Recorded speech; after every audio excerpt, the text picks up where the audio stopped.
Hi folks, thanks for stopping by the channel again. Really appreciate you. Today we're going to tie up a finesse jig and I want you to see just how simple this is and how quick it goes. So enjoy. I bought these jig heads off of eBay and I think I paid less than 50 cents a piece for them. So these are really quite economical. Well, now that I have it mounted in my fly tying vise, I'm using this 3/0 thread and I'm just going to wrap it one wrap on top of the other just to hold it in place. Now, the cool thing about tying your own jigs is it's obviously more economical, but you have the opportunity to use whatever colors you want. You come up with some pretty cool custom colors. And then, of course, on top of all that, when you catch a fish with something that you built yourself, that's a big bonus. So when I'm putting the skirts on here, really the only thing you have to worry about is making sure that you kind of get it centered because you're going to want to be able to have all the length you can on the skirts. And so when you're tying it in, make sure that you're tying the thread near the center of the skirt. You'll see me here, check it here in a second. There we go. Yep, I'm pretty close to centered. Now I'm only going to put 3 or 4 wraps on that first skirt that I put in there because every subsequent wrap is going to hold it in place. And so I'm putting on this barred color on top. It's got some orange and green and black in there. I just like this color combination. I think it goes well with the trailer that I'm using. So yep, and I'm going to wrap, I don't know, 10 or 12 wraps on top of this skirt. And then I'm going to put in a whip finish. Now, one of my buddies, he says he's only going to fish with a jig that has a little chartreuse in it. So there you go. You get to do whatever kind of customizations you want in order to make it your jig. Some of you are probably wondering why I'm not using wire. Well, I think it's easier to tie them up with the thread than it is the wire. And I think the only real benefit to the wire is that it's going to last longer. But I lose jigs so fast that I don't think it makes any difference. Okay, now I'm getting ready to put in a whip stitch here, and I do this by hand, and I'm trying to make it obvious just so you can see here.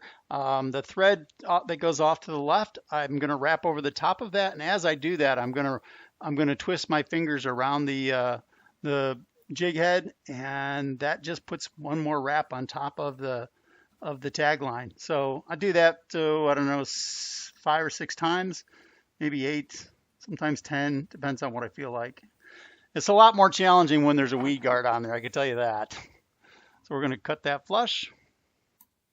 After the whip stitch is complete and trimmed, we're going to put on a little bit of head cement. And don't worry, I'll give you a chance to pause the video and look at the product I'm actually using. I will show you the label here in a second. And by the way, all the products that I'm using here, I will do my best to link them in the description below. So if you want to pick up any of these, then you're certainly welcome to do that. So there you go. It's a water-based head cement made by Loon. This is probably a good time to tell you to stick around to the end. I got a cool little trick I'll show you that keeps the skirt from flopping too far forward when it's in the water. And this is probably also a good time to say like and subscribe. Sorry, had to say it. Blast that head cement with a little bit of heat from the hairdryer just to make it set up a little bit before I start cutting it. Now here I'm just going to cut this skirt pretty much at the longest it can be, just so you can see what it would look like. Now this is a finesse jig, and I'm going to want it to skirt a lot shorter, and I will cut it shorter, but I just wanted to give you an idea of what the full length skirt looks like.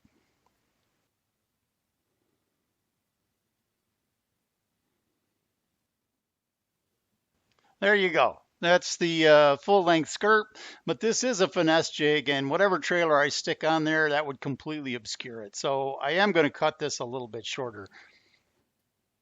I like to have the skirt cut about 1/4 of an inch past the bend of the hook, and I just think that's about the right spot for the trailer to show off all of its yummy goodness.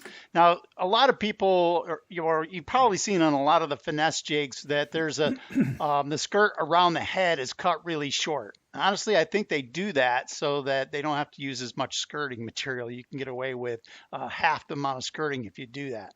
I think it looks ridiculous. I don't like it, so I don't do it. All right, here's the trailer that I'm going to be using. It's a American Baitworks net bait called the Tiny Pack-a-Chunk, and it's a crawfish that's 2 inches. Comes in a whole bunch of different colors, and it fits this 3/16 inch jig really well. But I use all sorts of different trailers. I wouldn't get too wrapped around the axle as to which one I'm using here, but this one does fit this jig really well. Now, one of the things I want to point out is when you're fishing a jig, just the way that the line moves the head, it will often set the jig so that the crawfish is sitting up with its craws up in the air, and the skirt will fall down around it, just like that. And it looks really appetizing to a fish in the water.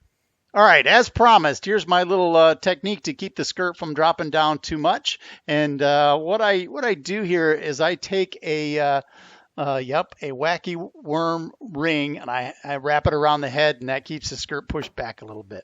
There you go. There's your tip for the day. I hope that encourages you to start tying your own jigs, because you know, when you make your own jigs and your own lures, your tackle boxes are seldom empty. All right, that's all I got for you. Thanks for stopping by.